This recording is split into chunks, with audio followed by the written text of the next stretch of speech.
Jumpa lagi dengan Pendeta Fransisang. Saat ini saudara-saudara sekalian, saya ingin membagikan suatu perenungan yang kami boleh sampaikan melalui tayangan video ini. Oleh karena kami dalam perjalanan dan melihat indahnya pemandangan alam ciptaan Tuhan. Inilah Toraja yang indah, Toraja Maelo. Dan melalui pemandangan alam ini, saya terinspirasi untuk memberikan renungan firman Tuhan yang saya kutip di dalam buku Yesaya pasal 56 ayat pertama sampai ayatnya yang ke-8. Judul besar di sana dikatakan penggenapan keselamatan dan syarat-syaratnya. Dan judul atau nats untuk bacaan ini adalah keselamatan adalah bagi semua orang. Saudara-saudara, kita percaya bahwa Yesus Kristus sudah mati di kayu salib untuk kita semua. Dan karena kematiannya yang begitu luar biasa, oleh karena kasih daripada Allah yang begitu besar, sehingga semua orang terbuka untuk selamat. Dan saudara-saudara sekalian, sesuai dengan judul renungan ini, syarat-syarat keselamatan. Keselamatan itu adalah kasih karunia, tidak diusahakan. Namun ketika kita sudah memilih Yesus melalui iman, menerima Dia sebagai Tuhan dan Juru Selamat kita, maka hal yang berikut ini menjadi penting juga, yaitu kita menuruti firman Tuhan. Ayat pertama dari Yesaya 56 katakan demikian, berkata demikian, beginilah firman Tuhan, taatilah hukum dan tegakkanlah keadilan, sebab sebentar lagi akan datang keselamatan yang daripadaku dan keadilanku akan dinyatakan. Saudara-saudara, perhatikan baik-baik ayat ini. Ayat ini katakan taatilah hukum dan tegakkanlah keadilan. Setelah kita menerima Yesus jadi juru selamat pribadi kita, maka ingatlah, taatilah hukum. Banyak orang saat ini tidak menaati hukum oleh karena mereka menganggap bahwa hukum itu menjadi sesuatu yang berat, yang sulit untuk dituruti. Namun kita percaya bahwa kalau kita ingin menuju ke sorga, dalam perjalanan kita menuju ke sorga harus ada aturan. Sama dengan saya saat ini sedang mengadakan perjalanan dari Tosi, Simbuang dan menuju ke Makkale. Saya harus mengikuti aturannya. Ada jalan yang sudah dibuat dan saya harus mengikuti jalan itu. Dan jalan itu ada rambu-rambunya. Kalau saya tidak mengikuti rambu-rambu yang ada, aturan lalu lintas yang ada, bisakah kira-kira saya tiba di Makkale dalam keadaan selamat? Tentu tidak. Dan itulah hukum. Hukum mengatur kita supaya kita tidak keluar dari jalur.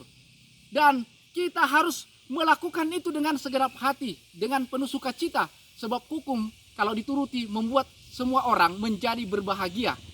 Saudara-saudara, mendekati hari Sabat, dalam perjalanan kami menuju ke tempat pelayanan yang lain yang ada di Balepe, saya rindu supaya kita semua boleh mempersiapkan diri di dalam menyucikan hari Sabat. Dan salah satu bagian yang terpenting dari pasal ini ada pada ayatnya yang ke-5 dan 6. Saya akan bacakan bagi saudara-saudara sekalian. Kepada mereka akan kuberikan dalam rumahku dan di lingkungan tembok-tembok kediamanku suatu tanda peringatan, dan nama itu lebih baik daripada anak-anak lelaki dan perempuan. Suatu nama abadi yang tidak akan lenyap akan kuberikan kepada mereka. Dan orang-orang asing yang menggabungkan diri kepada Tuhan untuk melayani Dia, untuk mengasihi nama Tuhan dan untuk menjadi hamba-hambanya, semuanya yang memelihara hari Sabat dan tidak menajiskannya, dan yang berpegang kepada perjanjianku. Ayat yang ke-7, janji Tuhan, mereka akan kubawa ke gunungku yang kudus dan akan kuberikan kesukaan di rumah doaku. Aku akan berkenan kepada korban-korban bakaran dan korban-korban sembelihan mereka, dan yang dipersembahkan di atas mezbahku, sebab rumahku akan disebut rumah doa bagi segala bangsa. Saudara-saudara, banyak orang saat ini sudah meremehkan hari Sabat. Jelas para hamba-hamba Tuhan, pengajar-pengajar Alkitab mengatakan percaya kepada Allah, namun mereka menyanyiakan hari Sabat. Namun kita dapati pada saat ini adalah salah satu cara Tuhan untuk membawa kita tiba ke rumah di sorga, untuk masuk ke dalam sorga adalah dengan kita setia menuruti hukum-hukumnya. Dan salah satu penekanan dari pasal ini adalah bahwa kita harus menyucikan hari Sabat. Ketika kita menyucikan hari Sabat, janji yang besar ini menjadi bagian kita. Bahwa segala korban-korban kita, segala hal yang kita sampaikan kepada Tuhan akan diterima oleh Tuhan. Tuhan akan menjawab semua yang kita sampaikan kepadanya.